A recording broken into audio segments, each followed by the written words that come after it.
Oft inspiration with her lightning feet, a sudden messenger from the all-seeing tops, traversed the soundless corridors of his mind, bringing her rhythmic sense of hidden things.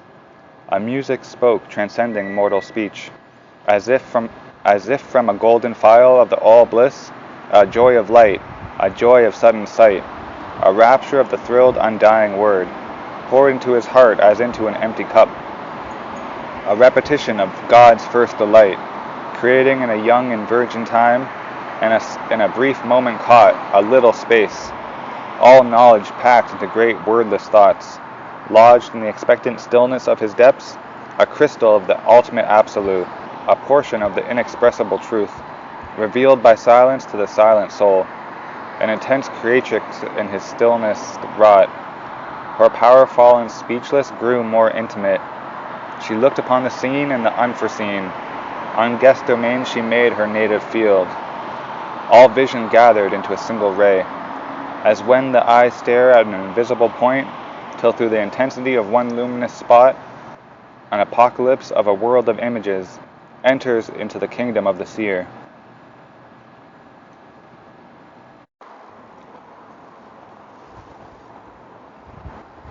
A great nude arm of splendor suddenly rose. It rent the gauze, opaque of nescience. Her lifted fingers' keen, unthinkable tip bared with a stab of flame the closed beyond. An eye awake in the voiceless heights of trance. A mind plucking at the unimaginable. Overleaping with a soul in perilous bound, the high black wall hiding superconscience. She broke in with inspired speech for scythe, and plundered the unknowable's vast estate. A gleaner of infinitesimal grains of truth, a sheaf binder of infinite experience, she pierced the guarded mysteries of world force, and her magic methods wrapped in 1,000 veils, or she gathered the lost secrets dropped by time, in the dust and crannies of his mounting root, mid old forsaken dreams of hastening mind, and buried remnants of forgotten space.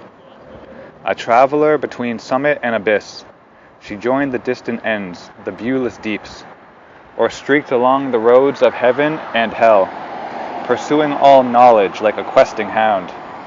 A reporter and scribe of hidden wisdom talk, her shining minutes of celestial speech passed through the masked office of the occult mind. Transmitting gave to prophet and to seer the inspired body of the mystic truth. A recorder of the inquiry of the gods, spokesman of the silent seeings of the supreme. She brought immortal words to immortal men. Above the reason's brilliant slender curve, released like radiant air dimming a moon, broad spaces of a vision without line, or limit swam into his spirit's ken. Oceans of being met his voyaging soul, calling to infinite discovery.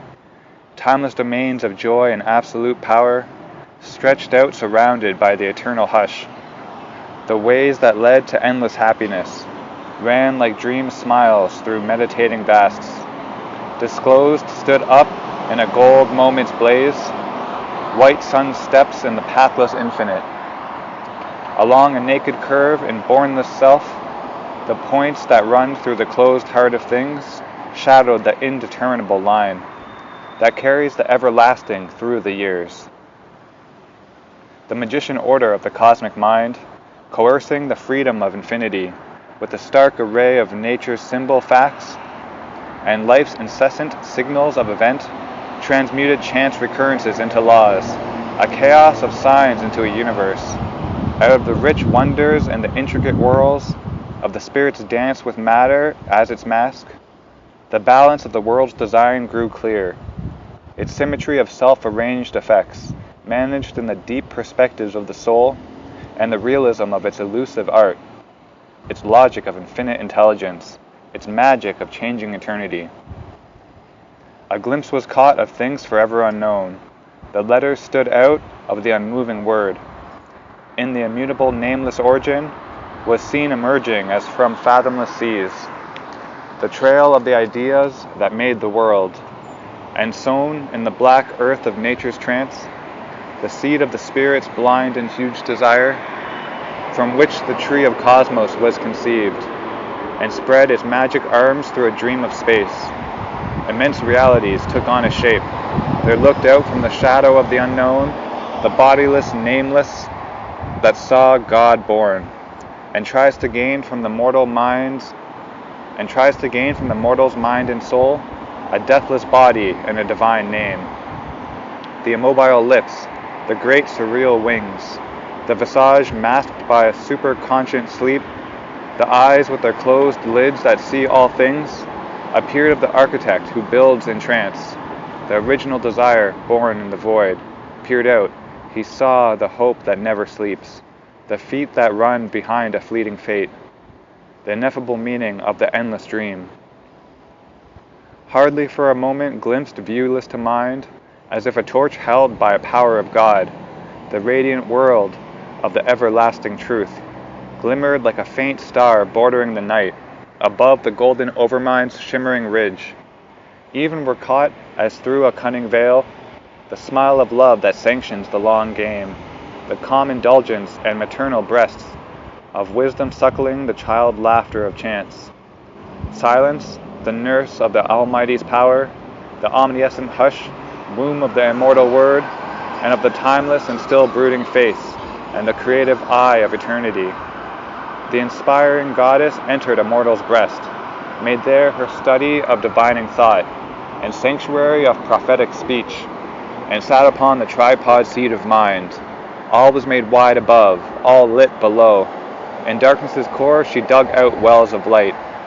On the undiscovered depths imposed of form, lent a vibrant cry to the unuttered vasts, and through great shoreless, voiceless, starless breadths bore earthward fragments of revealing thought, hewn from the silence of the ineffable.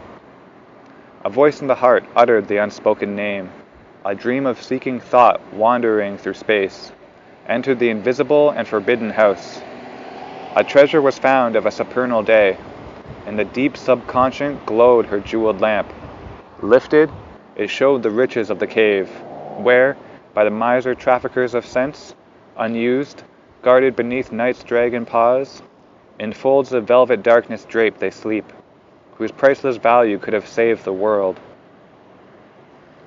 A darkness carrying morning in its breast looked for the eternal wide returning gleam, waiting the advent of a larger ray, and rescue of the lost herds of the sun, in a splendid extravagance of the waste of God, dropping carelessly in creation's spendthrift work, left in the shantiers of the bottomless world, and stolen by the robbers of the deep, the gold shekels of the eternal lie, hoarded from touch and view and thought's desire, locked in the blind antares of the ignorant flood, lest men should find them and be even as gods.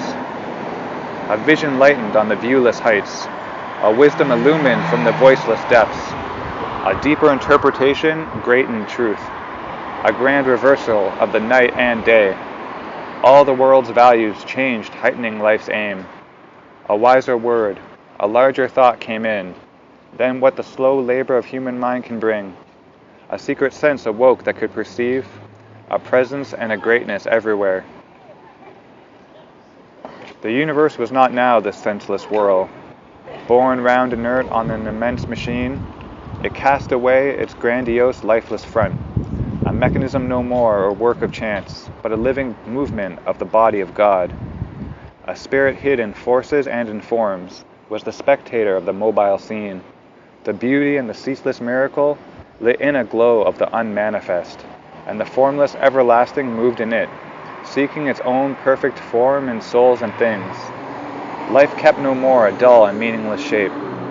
In the struggle and upheaval of the world, he saw the labor of a Godhead's birth, a secret knowledge masked as ignorance, fate covered with an unseen necessity, the game of chance of an omnipotent will.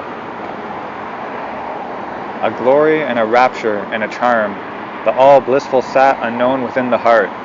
Earth's pains were the ransom of its prison delight. A glad communion tinged the passing hours. The days were travelers on a destined road, the night's companions of his musing spirit. A heavenly impetus quickened all his breast. The trudge of time changed to a splendid march. The divine dwarf towered to unconquered worlds.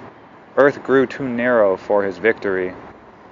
Once only registering the heavy tread of a blind power on human littleness, life now became a sure approach to God, existence a divine experiment, and cosmos the soul's opportunity. The world was a conception and a birth, of spirit and matter into living forms, and nature bore the immortal in her womb, that she might climb through him to eternal life.